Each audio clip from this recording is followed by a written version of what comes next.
Hello and welcome to SPMIS Academy. Today we'll analyze important newspaper articles of 6th December 2025.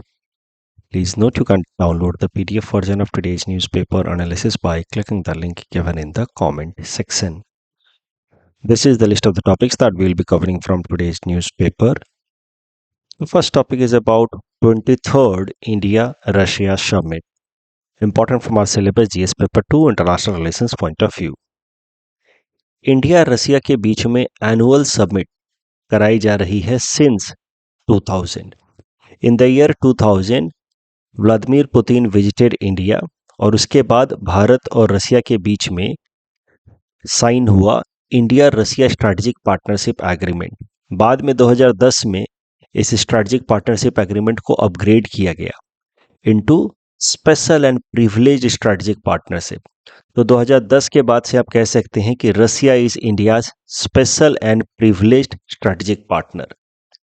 लेकिन साल 2000 में ही जो strategic partnership agreement sign हुई थी उसके बाद से एनुअल समिट कराई जा रही है भारत और रसिया के बीच में. हर साल ही ये समिट कराई गई है accept in few exceptional cases, जैसे कि कोविड पैंडेमिक के दौरान समिट नहीं हुई लाइकवाइज. तो हर साल इंडिया रसिया एनुअल समिट होती है, लेकिन इस साल की समिट थोड़ी स्पेशल है बिकॉज इसमें head of the states in person मिल रहे हैं. और यही है आज का न्यूज़ कि 23rd annual summit of India and Russia was conducted recently, जिसमें प्रधानमंत्री Narendra Modi ji met Russian president Vladimir Putin and then a comprehensive road map for next 5 years regarding ties between India and Russia was laid. In the field of defense, energy, trade and emerging technologies में दोनों देश और ज़्यादा cooperation करेंगे, converge करेंगे, ऐसा commitment किया गया. तो देखते हैं ये जो 23rd इंडिया रसिया समिट हुई है उसके इम्पोर्टेंट अनाउंसमेंट्स क्या हैं. देखिए, अगर मैं एक लाइन में बताऊं तो कोई खास मेजर अनाउंसमेंट्स है नहीं. कल भी जो हमने रेलोज एग्रीमेंट की बात की थी that also has not been formally announced. तो ऐसा ही होता है जो जब दो बड़े नेता मिलते हैं तो बहुत सारे मुद्दों पे, बहुत सारे टॉपिक्स पे डाइवर्जेंस रह जाता होगा. तो इस कारण से बहुत बार कोई मेजर अनाउंसमेंट हो नहीं पाता है. और जब कोई मेजर कंक्रीट चीज़ें होती नहीं हैं तो फिर जेनरिक बातें होती हैं कि हम लोग दोस्ती बढ़ाएंगे डिफेंस के फील्ड में, एनर्जी के फील्ड में. यही सब हुआ इस बार भी, ऐसा मुझे देख करके लग रहा है. No concrete outcome is being seen. कोई ऐसा मेजर कंक्रीट एग्रीमेंट देखने को नहीं मिला अभी तक. लेकिन फिर मंडे के न्यूज़पेपर एनालिसिस में मैं फिर से देखूंगा इस टॉपिक से रिलेटेड, अगर कुछ सिग्निफिकेंट चीज़ मिलती है तो. Vladimir Putin has already departed from India, तो मुझे नहीं लगता कि कोई मेजर चीज़ होगी. तो देखते हैं 23rd इंडिया रसिया समिट के अंदर क्या क्या अनाउंसमेंट्स किए गए हैं. तो विजन 2030 डॉक्यूमेंट अडॉप्ट किया दोनों देशों ने. तो अगले 5 साल कैसे रिलेशंस रहेंगे डिफेंस में, एनर्जी में, न्यूक्लियर, साइंस, टेक्नोलॉजी में, उसको लेकर के एक डॉक्यूमेंट ले डाउन की गई. उसमें अच्छी अच्छी बातें कही गई कि both sides will look forward to cooperate and engage more in the field of defence, energy, nuclear, science, technology etc. Energy partnership. तो Russia you know is an energy surplus country as far as oil and natural gas is concern. तो Russia is assured of uninterrupted oil supply. वो भारत के ऊपर है कि वो कितना रसिया के ऊपर रिलाई करना चाहता है, क्योंकि पिछले 2-3 सालों में हमने रसिया से क्रूड ऑयल बहुत इंपोर्ट किया और इसका नतीजा ये हुआ कि वेस्टर्न कंट्रीज ने लगातार हमें क्रिटिसाइज किया कि भारत इनडायरेक्टली फाइनेंस कर रहा है Russia's attack over Ukraine by importing huge amount of energy resources from Russia. तो इस कारण से भारत थोड़ा सा, because of the criticism as well as India does not want over dependence on any one particular country for its energy requirement, India वापस से थोड़ा rebalance कर रहा है अपने एनर्जी इंपोर्ट को. And again we are going back to our traditional energy suppliers that are Middle East countries like Kuwait, Iraq, Iran etc. तो हम बैलेंस कर रहे हैं. लेकिन रसिया ने अपने तरफ से कमिट किया है कि it is ready for uninterrupted oil and energy supply to India. Civil nuclear cooperation में भी फोकस किया जाएगा, यानी कि न्यूक्लियर टेक्नोलॉजी और सिविलियन पर्पस पावर जनरेशन के लिए Russia is willing to contribute. Bharat इसमें बहुत ज़्यादा इंटरेस्ट नहीं दिखा रहा है. ओवरऑल दोनों साइड्स ने कमिट किया है कि जो करंट ट्रेड लगभग $70 बिलियन के आसपास है रसिया और भारत के बीच में, उसको अगले 5 साल में $100 बिलियन तक पहुंचाएंगे 2030 तक। अगर करंट ट्रेड की बात की जाए भारत और रसिया के बीच में, तो पिछले 4-5 सालों में उसमें मल्टीपल फोल्ड इंक्रीज आया है। अगर आप 2021-22 तक बात करें तो भारत और रसिया के बीच का जो ट्रेड था वो हार्डली $15 बिलियन के आसपास था। लेकिन उसके बाद से भारत ने इंपोर्ट बढ़ाना शुरू किया from Russia, specially energy import, crude oil and natural gas, और इस कारण से भारत का इंपोर्ट एकाएक से स्टीप तरीके से बढ़ता है, आप देख रहे हैं यहाँ पे। और इस कारण से जो ट्रेड डेफिसिट है भारत और रसिया के बीच में, वो भी बढ़ रहा है, क्योंकि भारत जो एक्सपोर्ट करता है रसिया में चीज़ें, वो तो स्टीडी रेट पे ही है, लगभग $4-5 बिलियन के आसपास हम एक्सपोर्ट करते हैं, वो उतना ही है लगभग पिछले 4-5 सालों से। लेकिन इंपोर्ट काफ़ी स्टीप तरीके से बढ़ा है, तो हमारा जो ट्रेड डेफिसिट है वो काफ़ी बढ़ गया है। 5 साल पहले भारत और रसिया के बीच में ट्रेड लगभग $15 बिलियन के आसपास था, अब लगभग वो $70 बिलियन पे पहुंच चुका है, लेकिन ट्रेड डेफिसिट उसमें $65 बिलियन के आसपास है, which is huge. $60 to $65 billion के आसपास है हमारा ट्रेड डेफिसिट।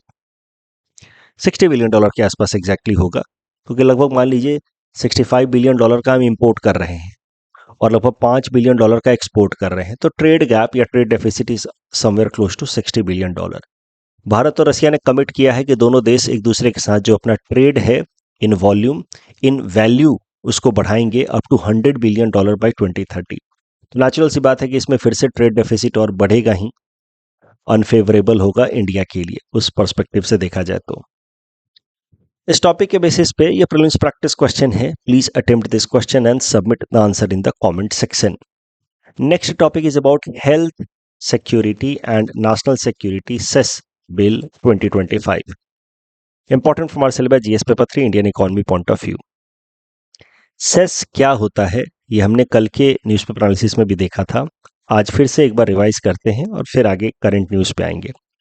सेस को कहा जा सकता है a special purpose tax which is applied by the government for some specific purpose, and it is a kind of tax which is charged over and above existing taxes. For example, GST है, उस पर additional cess लगा दिया, जैसे कल हमने देखा था GST compensation cess on sin goods like tobacco लगता रहा है।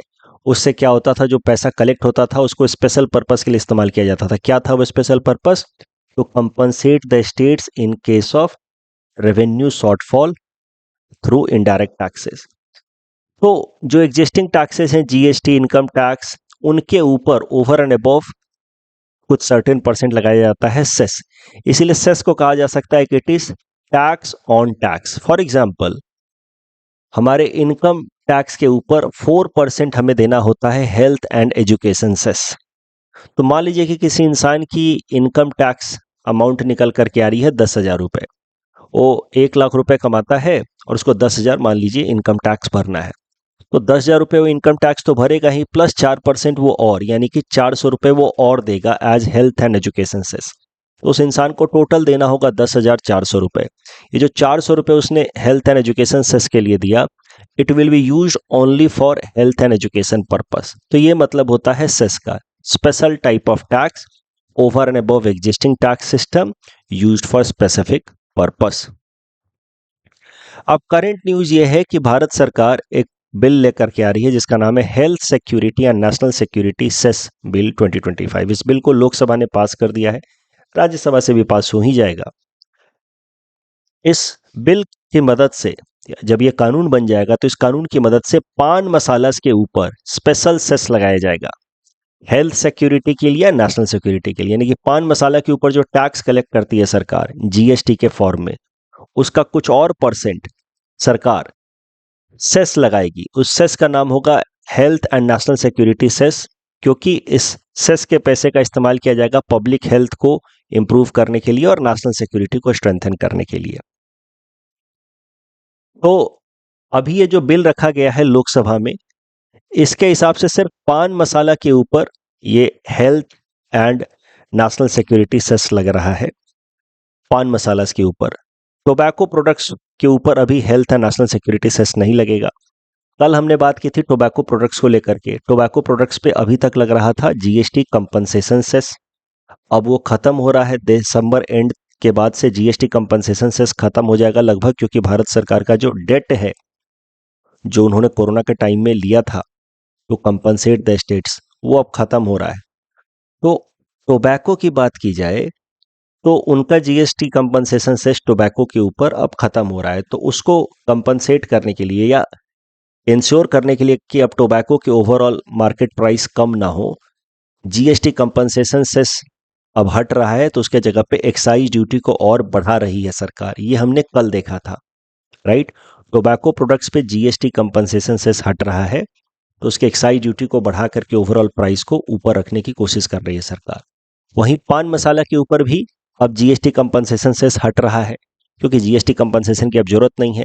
तो पान मसाला सस्ते ना हो जाए, इस चीज को प्रिवेंट करने के लिए पान मसाला के ऊपर जो जीएसटी है उसके ऊपर एक्स्ट्रा सेस लगाया जा रहा है, health security and national security cess. तो ये सब कुछ इसलिए किया जा रहा है ताकि जीएसटी कंपनसेशन सेस के लैप्स होने के बाद सिन गुड्स लाइक पान मसाला एंड टोबैको चीपर ना हो जाए, जिससे उनका कंजम्पशन बढ़ ना जाए। तो टोबैको के लिए एक्साइज ड्यूटी बढ़ा दिया गया और पान मसाला के लिए health security and national security cess लगा दिया गया।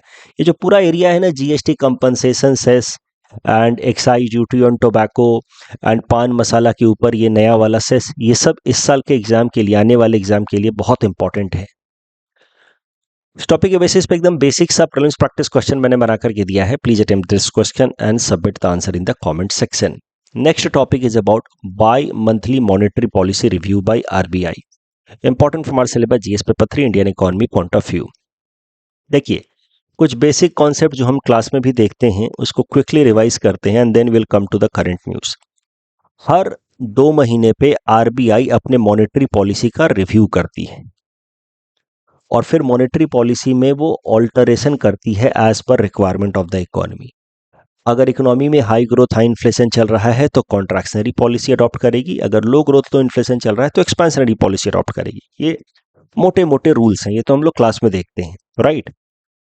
और आरबीआई के लिए जो मॉनेटरी पॉलिसी रिव्यू का काम है वो पहले आरबीआई गवर्नर अकेले किया करते थे, लेकिन फिर साल 2015 में आरबीआई एक्ट में अमेंडमेंट ला करके एक कमिटी बनाई गई, 6 मेंबर की कमिटी, इसको कहा गया है monetary policy committee of RBI. अब ये कमिटी करती है मॉनेटरी पॉलिसी रिव्यू। ये 6 मेंबर की कमिटी में 3 मेंबर्स आरबीआई की तरफ से होते हैं और 3 मेंबर्स भारत सरकार की तरफ से नॉमिनेटेड होते हैं। आरबीआई की तरफ से आरबीआई के गवर्नर जो होते हैं वो पहले मेंबर होंगे and governor is also chairperson of the monetary policy committee. उसके अलावा आरबीआई के डिप्टी गवर्नर या आरबीआई के कोई दूसरे ऑफिसर, ये 2 लोग और मेंबर होते हैं आरबीआई की तरफ से, और 3 लोग जो इकोनॉमिक्स के फील्ड के एक्सपर्ट होते हैं उनको भारत सरकार नॉमिनेट करती है for the 4 years term. Currently अगर देखा जाए तो मॉनेटरी पॉलिसी कमेटी के 6 मेंबर्स में से आरबीआई के गवर्नर संजय मल्होत्रा जी हैं। उसके अलावा आरबीआई की तरफ से उनके डिप्टी गवर्नर पूनम गुप्ता जी और आरबीआई के एग्जीक्यूटिव डायरेक्टर इंद्रनील भट्टाचार्य। ये नाम याद नहीं रखने हैं, बस समझाने के लिए। और भारत सरकार की तरफ से नॉमिनेटेड 3 इकोनॉमिस्ट हैं, राम सिंह जी, सौगता भट्टाचार्य, नागेश कुमार। ये 6 लोग मिलकर के मॉनेटरी पॉलिसी रिव्यू करते हैं। वोटिंग करके फैसला किया जाता है कि किस मॉनेटरी पॉलिसी रेट्स में कितना बदलाव करना है, और वोटिंग में जो मेजॉरिटी वोट होता है उसके बेसिस पे फैसला होता है। लेकिन अगर कहीं टाई हो गया तो RBI governor has deciding vote, यानी कि उस केस में आरबीआई गवर्नर जो चाहेंगे वो होगा। एक बात और प्रीलिम्स पर्सपेक्टिव से आपको याद रखनी है कि ये जो मॉनेटरी पॉलिसी कमेटी है उसका कोरम होता है 4 मेंबर्स का, यानी कि कम से कम 4 मेंबर्स होने चाहिए मॉनेटरी पॉलिसी कमेटी को फंक्शन करने के लिए। किसी कारण से 1 या 2 मेंबर एब्सेंट भी हैं तो monetary policy committee will function, लेकिन अगर 3 मेंबर एब्सेंट हैं then monetary policy committee can not function because quorum of 4 members is must. ये तो बात हो गई मॉनेटरी पॉलिसी कमेटी की आरबीआई के अंदर। आरबीआई और भारत सरकार के बीच में एक एग्रीमेंट भी साइन हुआ 2015 में, जिसको नाम दिया गया है मॉनेटरी पॉलिसी फ्रेमवर्क एग्रीमेंट। इस एग्रीमेंट के अंतर्गत flexible inflation targeting concept adopt किया गया, यानी कि आरबीआई को टारगेट दिया गया है कि आपका मेन लक्ष्य है इन्फ्लेशन को कंट्रोल करना, और इन्फ्लेशन आपको रखना है 4% के आसपास, वो भी सीपीआई वाला inflation, retail inflation. But a tolerance of 2% has been allowed, यानी कि प्लस माइनस 2% हो सकता है। यानी कि सरल भाषा में कहें तो आरबीआई को लक्ष्य दिया गया है कि आपको सीपीआई इन्फ्लेशन 2% से 6% के बीच में रखना है। ये पहली बार ये मॉनेटरी पॉलिसी फ्रेमवर्क एग्रीमेंट को अप्लाई किया गया ईयर 2016 में, 5 साल के लिए लाया गया 2016 से लेकर के 2021 तक, लेकिन फिर इसको 2021 में 5 साल के लिए फिर एक्सटेंड कर दिया गया टिल 2026। तो 2026 मार्च में ये monetary policy framework agreement current वाला लैप्स होगा। फिर देखना होगा कि आगे क्या यही टारगेट को कंटिन्यू करती है भारत सरकार एंड आरबीआई 2 to 6%, या उसमें कुछ बदलाव करती है। तो अगले साल के लिए ये टॉपिक भी इंपॉर्टेंट है। तो monetary policy framework agreement Bharat सरकार और आरबीआई के बीच में साइन हुआ।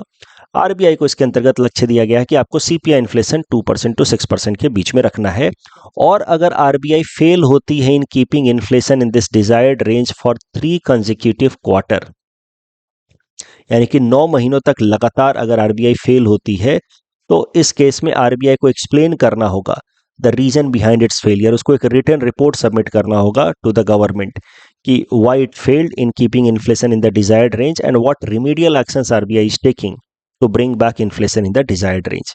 ये जो मॉनेटरी पॉलिसी कमेटी का कॉन्सेप्ट है and monetary policy framework agreement का जो प्रोविजन है, इन दोनों प्रोविजंस को आरबीआई एक्ट में इंक्लूड कर दिया गया by an amendment in the RBI act, जिससे अब ये दोनों provisions monetary policy framework agreement as well as concept of monetary policy committee have become a legal concept, कानूनी कॉन्सेप्ट है एज पर आरबीआई एक्ट, क्योंकि आरबीआई एक्ट को amend करके इनको उसमें इंसर्ट कर दिया गया है। अब आते हैं करंट न्यूज पे। तो जैसा कि आपको मैंने बताया, हर 2 महीने पे मॉनेटरी पॉलिसी रिव्यू होती है जो आरबीआई की मॉनेटरी पॉलिसी कमेटी करती है। तो यही by monthly monetary policy review अभी कराई गई है, आरबीआई की मॉनेटरी पॉलिसी कमेटी ने किया है, और वहां पे यूनानिमसली, यानी कि 6 के 6 मेंबर्स ने मिल करके फैसला लिया है कि रेपो रेट को कट डाउन किया जाए। Repo rate is an important quantitative monetary policy tool, collectively इसको कहा जाता है liquidity adjustment facility. Repo rate को कम करने से मोर funds will be available with the banks to pass in the economy. So reduction in repo rate is technically an expansionary monetary policy. और RBI ने फैसला किया है कि रेपो रेट को 25 बेसिस पॉइंट यानी कि 0.25% रिड्यूस करेंगे।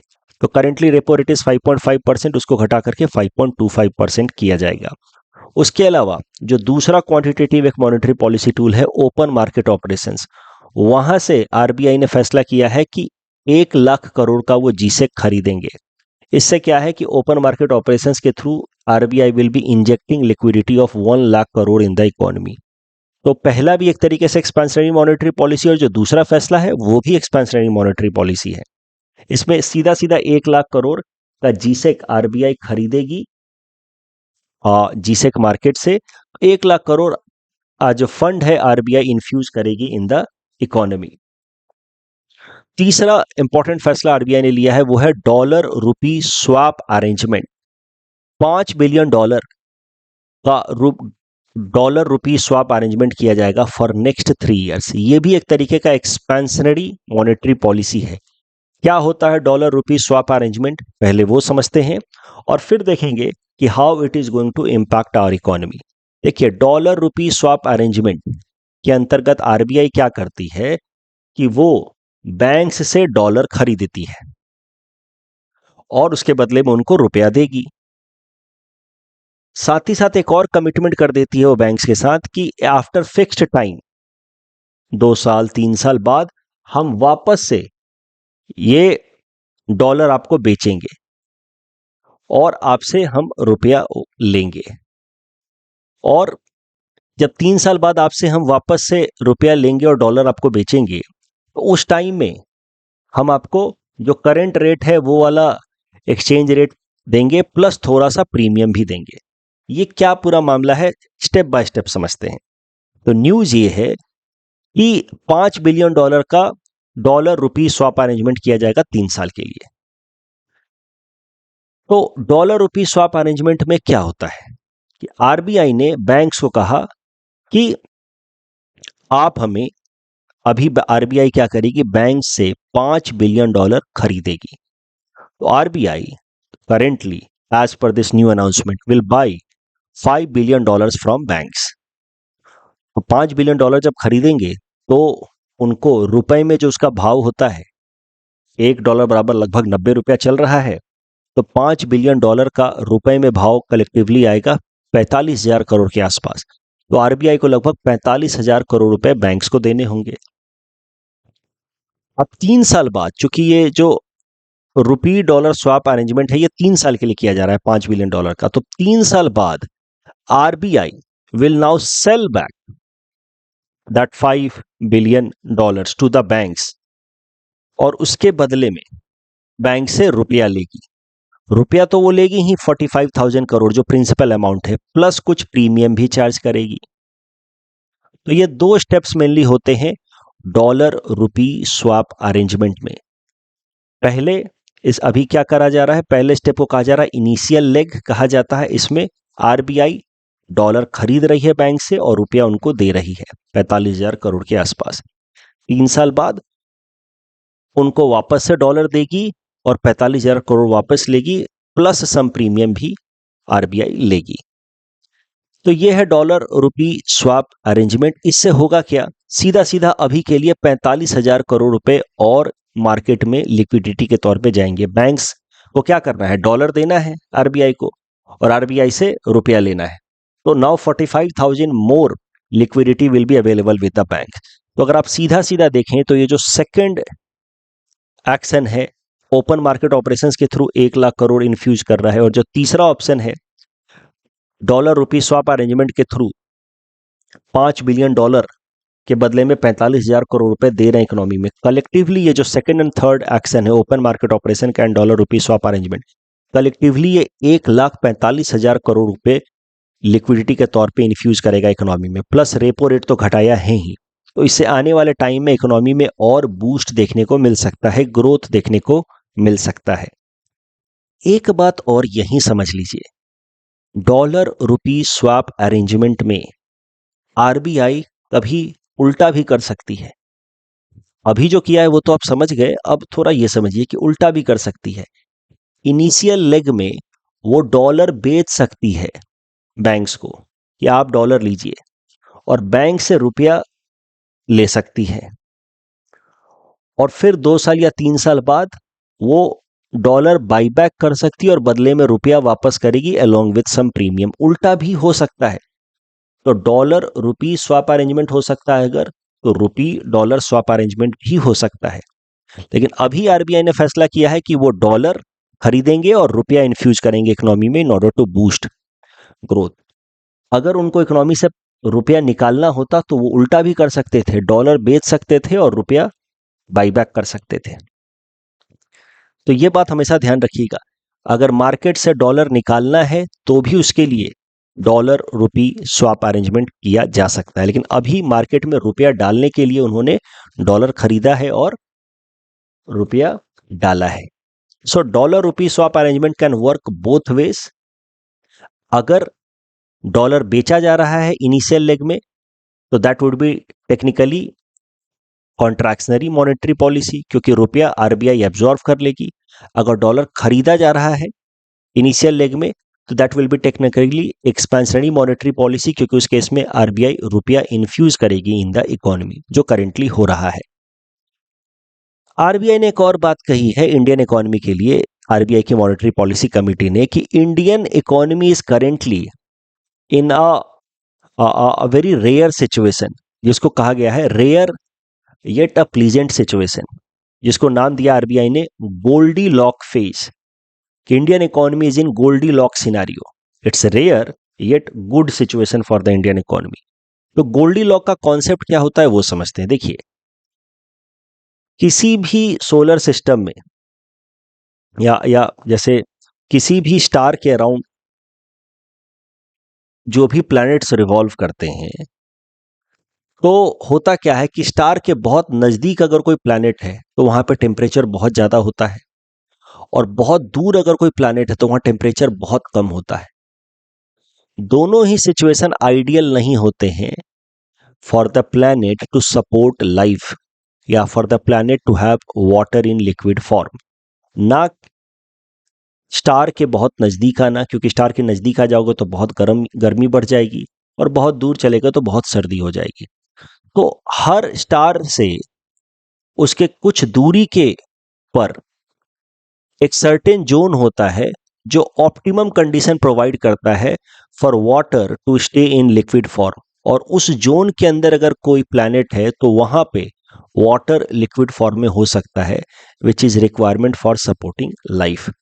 फॉर्चुनेटली हमारा जो प्लैनेट है अर्थ, ये जो हमारा सोलर सिस्टम का स्टार है, हमारा सन, उसके गोल्डी लॉक जोन में पड़ता है। वो जो ऑप्टिमम कंडीशन क्रिएट करने वाला या ऑप्टिमम कंडीशन वाला जोन है जहां पे लाइफ इज पॉसिबल, क्योंकि वहां पे ना ही ज्यादा गर्मी है ना ही ज्यादा सर्दी है। उस जोन को around any star is known as goldilocks zone. और हमारा अर्थ सन के अराउंड जो गोल्डी लॉक जोन है, जहां पे temperature is neither too high nor too low, जहां पे water can stay in liquid form necessary for supporting life, हमारा अर्थ सन के अराउंड जो गोल्डी लॉक जोन है उसी में एग्जिस्ट करता है। तो इसी कारण से अर्थ के ऊपर वाटर लिक्विड फॉर्म में है और अर्थ लाइफ को सपोर्ट कर सकता है। तो ये तो बात हो गई about the term goldilocks zone in terms of astrophysics. Astrophysics की दुनिया में एक नॉर्मल टर्म है गोल्डी लॉक जोन, बट लेकिन अगर इसको नॉर्मल दुनिया में देखा जाए, goldilocks word is generally used for explaining an optimum condition to support ideal situation, optimum condition to support some positive outcome. तो इकोनॉमी के केस में आरबीआई कह रही है कि Indian economy is currently going through a rare yet positive and optimistic situation, जिसको RBI ने नाम दिया है goldilocks scenario of Indian economy. क्या है गोल्डी लॉक सिनेरियो? करेंटली हमारा देश, हमारी इकोनॉमी के अंदर इन्फ्लेशन लगातार कम हो रहा है और ग्रोथ रेट लगातार बढ़ रहा है। तो inflation is low and yet the growth is strong. तो ये अभी इकोनॉमी के लिए एक अच्छा सिचुएशन है। उल्टा भी हो सकता है कई बार, जैसे इन्फ्लेशन जनरली ज्यादा होता है, ग्रोथ कम होता है, तो वैसे सिचुएशन को हम लोग क्या कहते हैं? स्टैगफ्लेशन या प्रॉब्लम ऑफ हार्ड लैंडिंग। वो बैड सिचुएशन होता है इकोनॉमी के लिए। अभी currently we are going through a good phase, इसी को नाम दिया आरबीआई ने goldilocks scenario of Indian economy. इस टॉपिक डिस्कशन के बेसिस पे ये प्रीलिम्स प्रैक्टिस क्वेश्चन है। Please attempt this question and submit the answer in the comment section. Monetary policy की हमने चर्चा की, तो मॉनेटरी पॉलिसी के ऊपर एक मेंस का क्वेश्चन भी है आज। यूपीएससी ने यह प्रश्न पूछा था पिछले साल मेंस में, बहुत अच्छा प्रश्न है। सवाल था कि what are the reasons behind food inflation, high food inflation in India, and also comment on the effectiveness of monetary policy of RBI on controlling food inflation. तो आपको पहले बताना है फूड इन्फ्लेशन, फूड आइटम्स में बढ़ती हुई price को कहा जाएगा food inflation. Food inflation mainly क्यों होता है? सप्लाई साइड डिस्ट्रप्शन के कारण। मॉनसून फेलियर हो गया, बारिश नहीं होगी तो फसल नहीं होगा, फसल नहीं होगा तो फिर महंगाई आएगी। राइजिंग इनपुट कॉस्ट, फर्टिलाइजर महंगा हो जाना, पेस्टिसाइड महंगा हो जाना, जो इक्विपमेंट चाहिए होते हैं वो फार्मर्स रेंट पे ले आते हैं, वो इक्विपमेंट्स कॉस्टली हो जाते हैं, जैसे ट्रैक्टर्स, थ्रेसर मशीन। तो इस कारण से भी एग्रीकल्चरल प्रोडक्ट्स जो हैं वो महंगे हो जाते हैं। Structural issues, fragmented agricultural market. अब मान लीजिए कि अपर असम में जो चीज़ें प्रोड्यूस हुई वो वहाँ से ट्रांसपोर्ट होकर के लोअर असम तक भी नहीं आ पाती, क्योंकि मार्केट जो है वो काफ़ी फ्रैगमेंटेड है, कनेक्टिविटी अच्छी नहीं है, सप्लाई चेन कमजोर है। तो इस कारण से फिर क्योंकि कनेक्टिविटी अच्छी नहीं है तो अलग अलग एरियाज में फूड रिलेटेड इन्फ्लेशन देखने को मिलता है। आप जनरली देखोगे कि कई सारी फल सब्जियां दिल्ली में सस्ती मिलती हैं, कोलकाता में सस्ती मिलती हैं, आज compare to their prices in Guwahati. Guwahati में महंगी है, क्यों? क्योंकि एग्रीकल्चर मार्केट जो है फ्रैगमेंटेड है, सप्लाई चेन वीक है। अनसाइंटिफिक स्टोरेज के कारण फूड क्रॉप जो है वेस्ट हो जाते हैं, 40% तक फूड क्रॉप वेस्ट हो जाता है, और उस कारण से फूड ग्रेन्स की कमी हो जाती है और फिर उसका इन्फ्लेशन में इम्पैक्ट देखने को मिलता है। तो मुद्दा यह है कि फूड रिलेटेड इन्फ्लेशन जो है वो डिमांड साइड के कारण कम, सप्लाई साइड के चैलेंजेस के कारण ज़्यादा आता है। उधर में कोई प्रॉब्लम हो गई, सप्लाई ही कम हो गया, इस कारण से फूड रिलेटेड इन्फ्लेशन आता है। और इस कारण से फूड रिलेटेड इन्फ्लेशन को टैकल करने में मॉनेटरी पॉलिसी बहुत ज़्यादा हेल्पफुल होगी नहीं, क्योंकि मॉनेटरी पॉलिसी का मतलब क्या है? पैसे का सप्लाई बढ़ाना या घटाना in the economy. Monetary policy is mainly helpful in tackling those kinds of inflation that are demand pull type, क्योंकि आप पैसे का सप्लाई घटा करके आप डिमांड घटा सकते हैं, और डिमांड घटाएं तो उससे आप इन्फ्लेशन को कंट्रोल कर सकते हैं। पैसे का सप्लाई बढ़ा करके आप किसी चीज़ का डिमांड बढ़ा सकते हैं, और उससे फिर आप ग्रोथ को ला सकते हैं और इन्फ्लेशन भी ला सकते हैं। लेकिन ये सब तब होगा, monetary policy will be effective only for those segments जहां पे महंगाई जो है वो डिमांड पुल फैक्टर्स के कारण है। जैसे ऑटोमोबाइल सेक्टर, अगर कार लोन सस्ता मिलेगा तो लोग ज़्यादा लोन लेंगे, ज़्यादा कार खरीदेंगे तो ऑटोमोबाइल सेक्टर को बूस्ट में हो जाएगा। अगर कार लोन महंगा कर दे तो लोग थोड़ा कार लोन लेना कम करेंगे, तो अपने आप ऑटोमोबाइल सेक्टर में थोड़ा सा अगर इन्फ्लेशन है तो कंट्रोल हो जाएगा। तो जिस सेक्टर में डिमांड बेस्ड इन्फ्लेशन होता है, डिमांड पुल इन्फ्लेशन होता है, वहां पे आप मॉनेटरी पॉलिसी को इफेक्टिवली अप्लाई कर सकते हैं। लेकिन जहां पे सप्लाई साइड बेस्ड प्रॉब्लम है, अब सप्लाई ही नहीं है, मॉनसून हो रखा है, मॉनसून फेल हो रखा है, क्रॉप्स ठीक से ग्रो हुए नहीं, जो हुए वो भी वेस्ट हो गए because of poor unscientific storage के कारण। अब उसमें आप चाहे कितना भी लोगों को पैसा दे दो उनके हाथ में, by expansionary monetary policy you increase money supply in the economy, farmer production बढ़ा ही नहीं पा रहा है because of supply side constraint. अगर लोगों के हाथ में ज़्यादा पैसा दोगे तो सिर्फ और सिर्फ क्या आएगा? Food related inflation. लेकिन सच में प्रोडक्ट बढ़ेगा नहीं, प्रोडक्शन बढ़ेगा नहीं। तो कंक्लूजन ये है कि एग्रीकल्चरल सेक्टर में जो इन्फ्लेशन है it is supply side driven inflation, supply side constraint related inflation, and that is why monetary policy cannot be very effective in dealing with inflation related to agricultural products. तो food related inflation के लिए effective actions क्या होंगे? हमको export को cut down करना होगा जरूरी चीज़ों का। अभी हमारे देश में महंगाई बढ़ रही है, फूड रिलेटेड महंगाई, और हम दूसरे देशों में फूड आइटम्स को एक्सपोर्ट कर रहे हैं, राइस वीट, तो महंगाई तो और बढ़ेगी ही। इंपोर्ट को बढ़ाना होगा। उसके अलावा जो हमारा जो पीडीएस एंड एफसीआई जो एमएसपी पे फूड ग्रेन प्रोक्योर करती है, फिर पब्लिक डिस्ट्रीब्यूशन सिस्टम्स या पब्लिक डिस्ट्रीब्यूशन शॉप्स के थ्रू लोगों तक पहुंचाती है under several schemes like national food security act and all. इसमें क्या होता है? फूड ग्रेन बहुत वेस्ट होता है।